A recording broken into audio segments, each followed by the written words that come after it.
Hey, Composing Gloves here, and it is another exercise in MIDI music theory. It is another exercise in critical listening. Now, the buzzwords are going to begin to fly, so be prepared to hear some buzzwords. I have brought you in a way though, that hopefully things will make some sense to you. That this is going to be a very smooth transition. So this is you've been practicing your other exercises. You've been at least doing it for like 2 weeks, okay?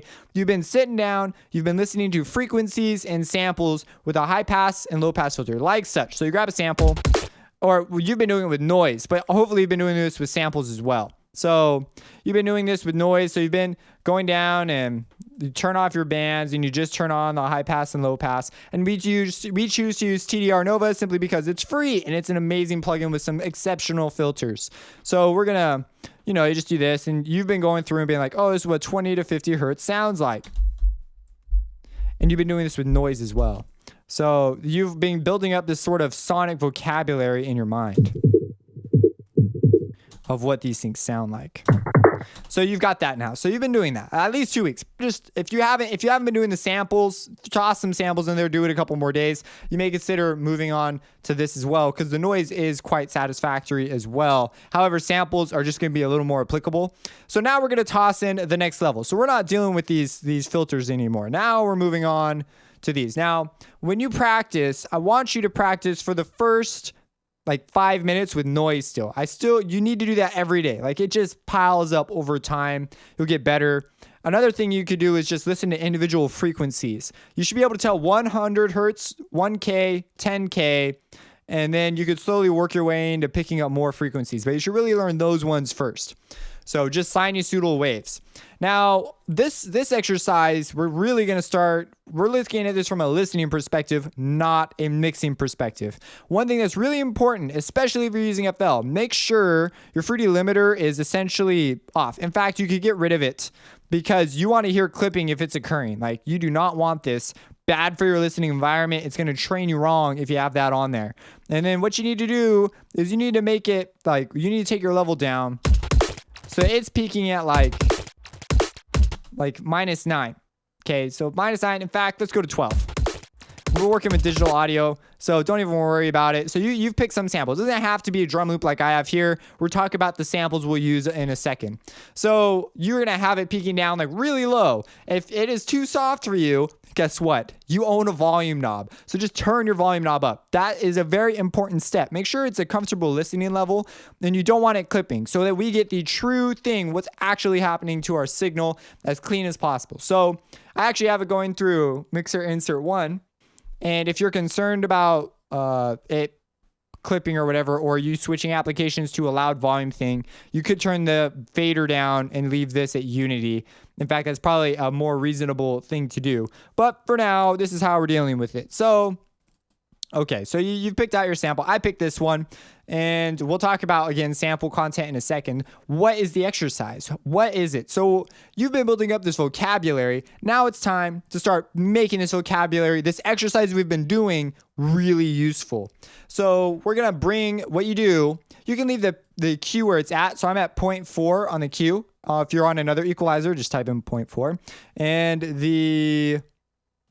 we're doing -12 dB. That's as far as TDR Nova goes. We're going to do cuts first. So what we're going to do now is you've associated frequency spectrum, you've associated frequency pockets, specific frequencies with your brain. Okay. Now we're going to take sample content or noise. I encourage this with noise as well. Definitely do this with noise. And we're going to start associating qualities with it. So this is going to be a more personal exercise. People will always have their own buzzwords. They'll have boxy, boomy, honky, shrill, punch, gust, whatever it is. Everyone will always have their own words. If you start talking with artists, it starts getting really weird really fast. I had some artists that wanted it dreamlike. It took me a while to figure out what he thought dreamlike was. But anyways, you're going to start doing that. And there are generally agreed upon terms, down 20 to 50 is rumble, but we're going to ignore all that right now. The point is, you need to discover these things for yourself. Listening to other people and just doing what they say is actually, it's kind of useful too. But the truth. That's the truth. It is what they're saying is because there's a reason. It's a thing. But for now, we're gonna be doing this. So first, you just have this setup. Okay, you just need somewhere to start. And what you do is we're gonna sweep up the frequency spectrum. And occasionally, when you notice a particular quality, like the sound sounds pretty radically different in a particular area, you're gonna pause and you're gonna think to yourself, that's what that sounds like. That's what, when I put my frequency, when this eye is touching this 50 hertz, when my peak is at 50 hertz, and when I'm cutting, it takes on that quality. And you just mentally snapshot it and you take it in your mind. This is something that people don't, they tend to wait to learn how to do this until they actually are mixing. And it's the reason why some people take so freaking long to learn how to mix, is they just don't do this. So what we're gonna do is we're gonna do that. Again, we're using a peaking filter on purpose with a very wide Q. I choose wide Qs right now because they are more musical. Broad strokes are much nicer. They're just nicer. Now, the art of EQ is a different topic entirely. If you're going to talk about like narrow cuts versus narrow boosts and stuff like that, of course, there are exceptions. There are techniques and all sorts of madness that goes on. We're taking this, though. This is a very good beginner exercise. So what do? You simply start. And I would now give an example of the listening exercise, and I'll probably talk a little bit, but so we're gonna play it.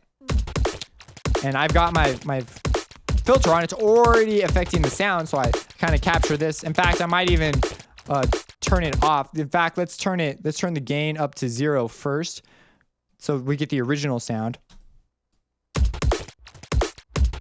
Oh, one other thing. EQ gain must be off.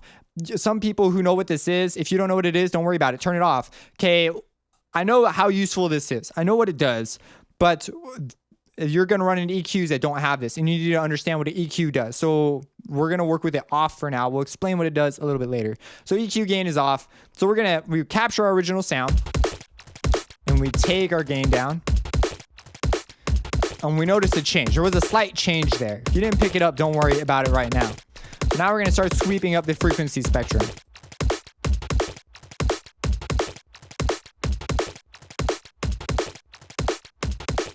You pause, you think about it. Oh, that sounds a little different.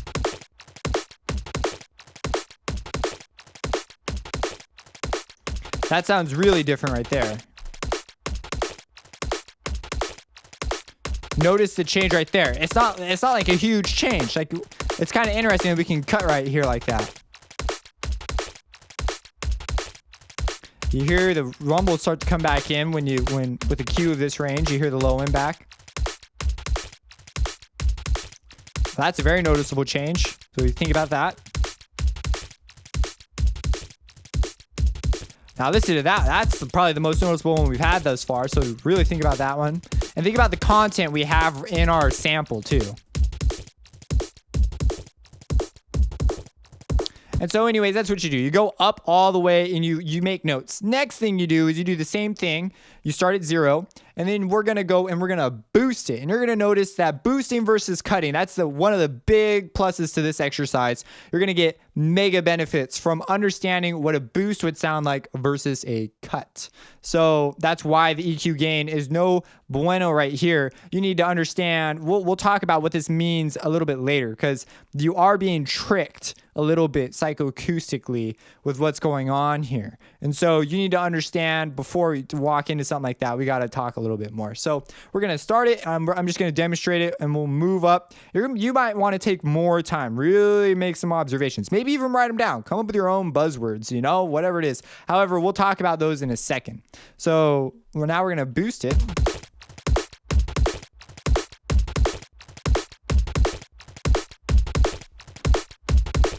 And we notice that we are clipping. So I'm going to need to turn this down even more, which you're going to want to set on this level before you start practicing. Turn this down too. And so I would turn up my volume here. And now some of you guys are probably screaming about the EQ gain at this point. This is exactly the reason we're not using the EQ gain at this point. And so you would settle on this level, and then you do your cut. So make sure you figure out what your max boost is first. So it looks like we're good. And for now, you'll notice that it will peak differently as we boost. Another plus from this, you're just becoming aware of things right now. So we're going to do the same thing.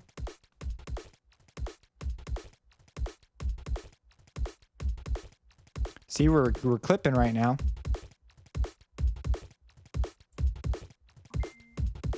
And you're taking note of what it sounds like. Listen to that. Ooh, that's a pretty particular sound. And notice that our meters here didn't go as high as when we boosted this section. So that's another thing to take note of. Very useful for mixing. We're not talking about mixing right now, though.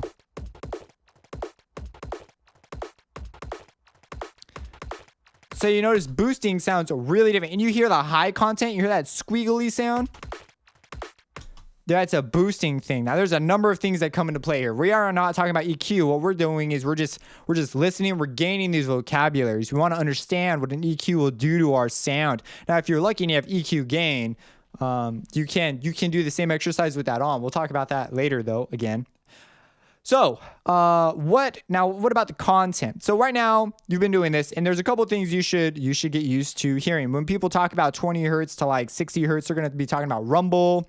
1 to 20, 120, a lot of times people refer to as mud, the muddy frequencies. Mud will build up here. Some of these things are acoustically referencing the way tracks were recorded via microphones and the noise ratio, which is a lot more important. In electronic music production, if you're into electronic music, which you probably are if you're on my channel, then you will not have you don't have those problems. So a lot of times, I've found that a lot of this culture has bled over into people who are now making EDM, and they simply are following along with what the acoustic guys have done. And so it's a pretty obvious sign you're new when you start spitting out a lot of stuff like that, and you're an EDM producer, like, oh, I make house and I use like samples. It would make sense if your samples have been, not processed, but chances are your samples are pretty heavily processed probably. So yeah, just so you know, be aware when you're talking about stuff like that. But anyways, here you're talking about like punch. You might get, some people will call shine. Here people will call crisp. A lot of times I've heard crisp here. Sometimes people will move things around. It's kind of interesting to see what one person thinks what honk sounds like. It's like I've heard honk anywhere from 1K to 2K, and I've heard honk down here as well. Yeah, I rarely hear, especially this should make a lot of sense to you right now based on the frequencies that we've had. They'll call shine from like 5 to 10K, and then air from 20K to 20K, 10K to 20K.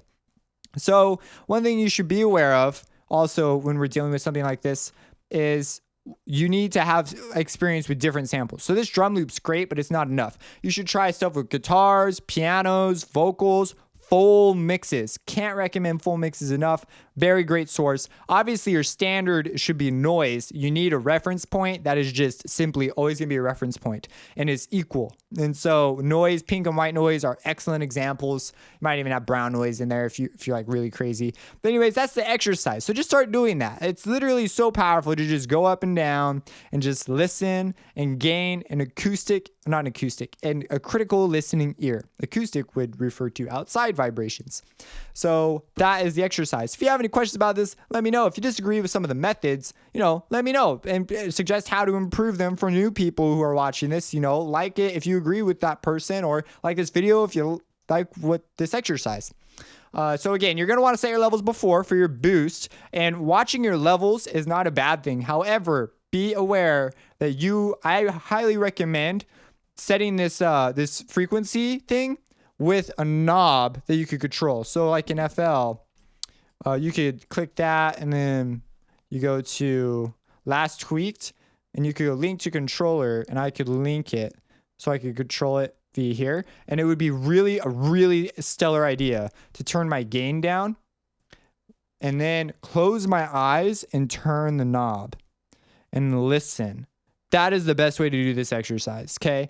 That is how if you ever walk up to an actual console, that's what you're going to be expected to do. So you're using your ears, not your eyes, okay? Now, it is helpful. I do recommend doing this exercise with separate intentions of watching meters and watching how various frequencies can affect the loudness. But your ears, the principal concern here. That's what we're working towards. So that is that. Again, questions, let me know. Subscribe. Support me on Patreon, because that's what cool people do. Not that you're not cool if you don't do it. You're just a little extra cool if you do it. That sounded kind of wrong. But, maybe you're like the coolest person ever and you don't support me on Patreon. I don't know. It's up to you, man. Just if you feel like it, go do that. And have a blessed birthday. Those little sparkles at moments.